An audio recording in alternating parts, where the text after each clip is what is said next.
Kecurangan dan pelanggaran pemilu 2024 nyata dan semakin banyak terungkap. Masing-masing tim pemenangan Capres-Cawapres 01 dan 03 meyakini rekayasa pemilu terjadi dari hulu ke hilir secara terstruktur, masif, dan sistematis.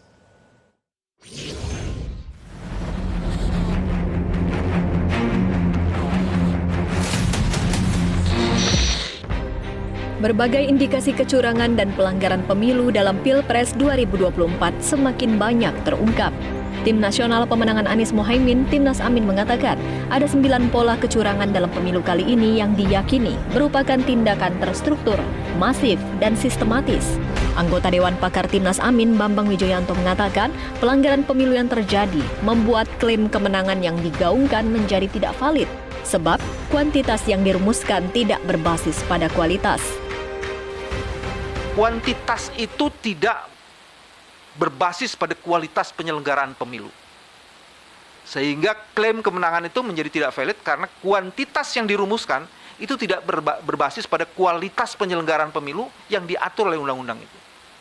Yang lebih menyedihkan lagi sebenarnya, legalitas yang dihasilkan itu sama sekali tidak mempunyai dasar legitimasi.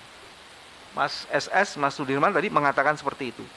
Kalau kecurangan terjadi, integritas tidak terjadi, fairness tidak terjadi, bagaimana legitimasi bisa dibangun atas legalitas kuantiti yang tadi dikemukakan?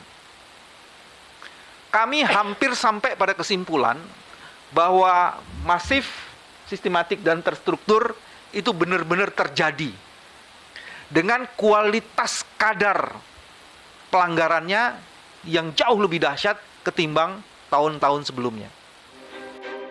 Tim Pemenangan Nasional Ganjar Mahfud juga mengungkapkan adanya rekayasa pemilu yang sistematis dari hulu ke hilir. Sekjen PDIP Hasto Kristianto mengatakan ditemukan banyak indikasi kecurangan dan dugaan intervensi pejabat negara untuk memenangkan salah satu paslon. Tentang keterlibatan dari pejabat negara yang menurut Undang-Undang Pemilu itu bertentangan. Dan kemudian dipaparkan seluruh aspek-aspek secara komprehensif dari hulu ke hilir, baik diawali dari rekayasa hukum di MK, kemudian di tengahnya itu berbagai bentuk intimidasi, penggunaan aparatur negara, kemudian politik anggaran yang secara nyata itu dipraktekkan untuk mendukung pasangan 02. Berbagai anomali pemilu itu telah menyentuh aspek legitimasi dari pemilu tersebut.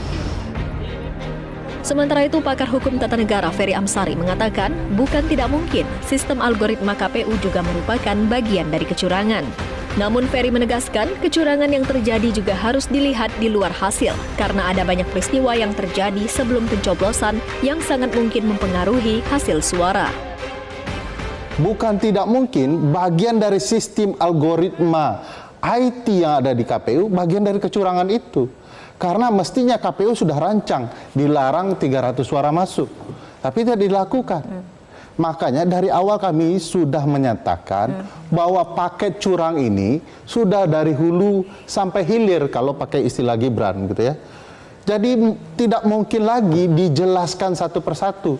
Perdebatan kita itu lucu, perdebatan kita di hasil. Padahal kecurangan itu bisa saja di luar hasil yang mempengaruhi angka-angka itu. Bagaimana Bang Ari mau bisa membuktikan angka itu benar kalau kecurangannya terjadi sebelumnya? Ada money politik, ada tekanan dari aparat, keterlibatan penyelenggara, kepala desa, PJ gubernur, dan lain-lain. Pasti angka yang terlihat itu bisa